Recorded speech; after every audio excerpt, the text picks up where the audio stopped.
Hello students, you are welcome in limits and derivatives part 4 and we are this is chapter 13 of NCERT. We have to start with the questions of exercise 13.1.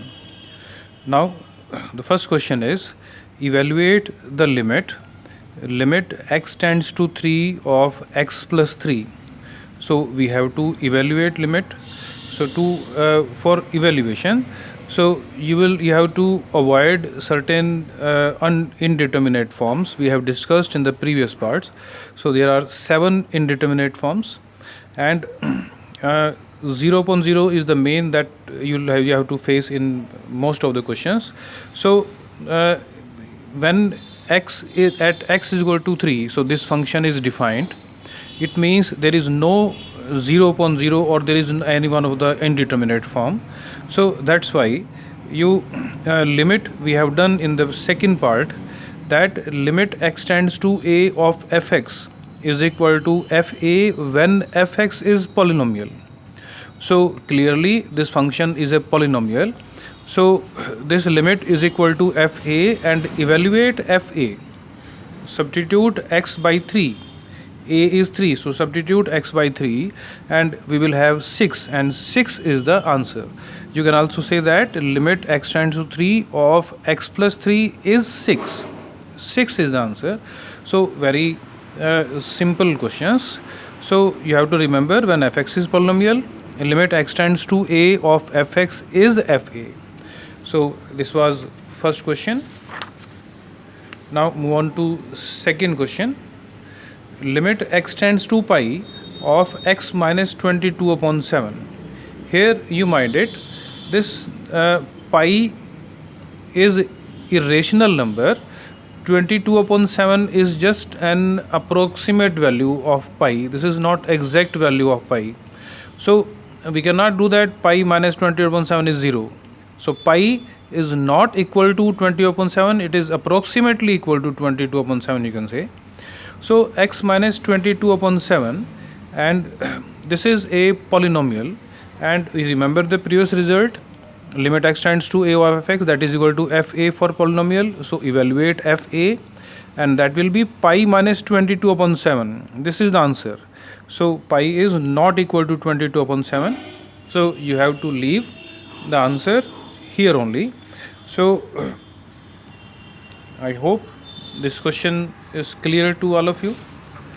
This is now move on to next question, question number 4. This is the statement is evaluate limit x tends to 4 of 4x plus 3 upon x minus 2. Now this is a rational function. This function can be 0 upon 0. So we have to check whether this is at x is equal to 4, you put values here. So and check, it is 19 and denominator is 2. So this is not 0 upon 0. If it is 0 upon 0, then we have to avoid that. We have to simplify then. Otherwise, so we can write down, first of all, apply the algebra of limit and write the limits separately. Now you substitute x by 4 and find out the value. So 19 by 2, because it is not 0 upon 0, this is defined, this is not indeterminate form. So that's why this is the answer. So answer, so limit x tends to 4 of 4x plus 3 upon x minus 2 is 19 upon 2. So it means while solving these type of questions, before starting the solution, you substitute x by the limit, this value limit here 4. So and check whether it is 0 upon 0 or not. If it is not 0 upon 0 or any of the indeterminate form, then put evaluate like this. If it is 0 upon 0, then we have to simplify. That we will learn in the coming questions. It is question number 5. Evaluate limit x tends to minus 1 of x raised to power 10 plus x raised to power 5 plus 1 upon x minus 1. Now because this is rational function and we have to check, substitute x by minus 1. So you will have, this is 1 and denominator it is -2, so it is not 0.0, so that's why we can directly substitute the values. And limit x tends to -1, so you have to write the limits separately using algebra of the limits. Limit of x tends to a fx upon gx formula we have done. So write the limits separately and then substitute. So you will have -1 upon 2, and this is the answer. So this is value of limit x tends to -1 of this function is -1/2. So I hope this question is clear. Now in the coming questions, if limit x tends to a of fx upon hx is fa upon ha and fa and ha both are 0, 0. In that case, we will have 0.0. It is indeterminate form. So it means this cannot be the answer. So to avoid such indeterminate form, so we have certain simplification methods. In this, to avoid 0.0 form, so the first method that will follow, that is factorization. So try to factorize fx, that is numerator and denominator, and try to cancel the common factor if any.